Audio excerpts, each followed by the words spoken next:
Certains prêtres catholiques attaquent les protestants évangéliques avec arrogance.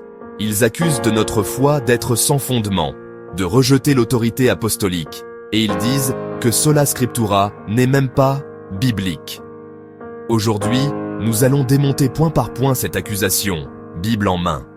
Un prêtre a récemment déclaré avec mépris que les évangéliques sont dans l'erreur parce qu'ils n'ont pas de tradition apostolique. Il cite des versets comme 1 Thessaloniciens 4, 1, 2, 2 Thessaloniciens 2, 15 ou Philippiens 4, 9 pour justifier l'importance de la tradition. Mais il oublie une chose essentielle. La tradition que Paul évoque est inspirée et transmise oralement ou par écrit, à l'époque où le canon du Nouveau Testament n'était pas encore achevé. Une fois la révélation complète, l'écriture devient la norme suprême. Ainsi donc, frères, tenez ferme et retenez les instructions que vous avez reçues, soit par notre parole, soit par notre lettre. 2 Thessaloniciens 2, 15. Le mot grec utilisé ici pour instruction est paradosis, que la tradition catholique récupère pour légitimer ses dogmes hors écriture, Immaculée Conception, purgatoire, prières aux saints. Mais l'Église primitive ne recevait pas une tradition flottante. Paul était vivant et inspiré. Aujourd'hui, ce qui est reconnu comme autorité divine, c'est ce qu'il a écrit, pas les traditions ultérieures de Rome, à 2 Timothée 3, 16, 17. Toute écriture est inspirée de Dieu et utile pour enseigner, pour convaincre, pour corriger, pour instruire dans la justice, afin que l'homme de Dieu soit parfaitement accompli. L'écriture suffit. Paul ne dit pas « les écritures et la tradition orale postérieure de l'Église de Rome ». Acte 17, 11. Les Juifs de Bérée examinaient chaque jour les Écritures pour voir si ce qu'on leur disait était exact. Même face à l'apôtre Paul lui-même, les Béréens vérifiaient dans les Écritures.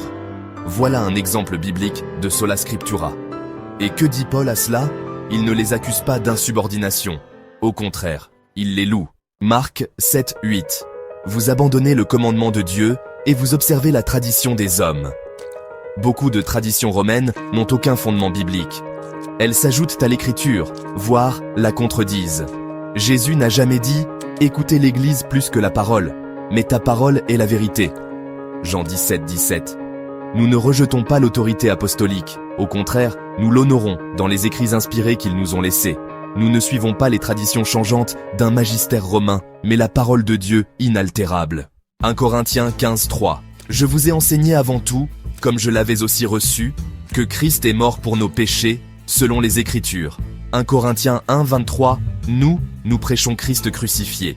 La foi biblique ne repose pas sur une accumulation de dogmes inventés au fil des siècles, mais sur Christ crucifié, ressuscité et révélé dans l'Écriture.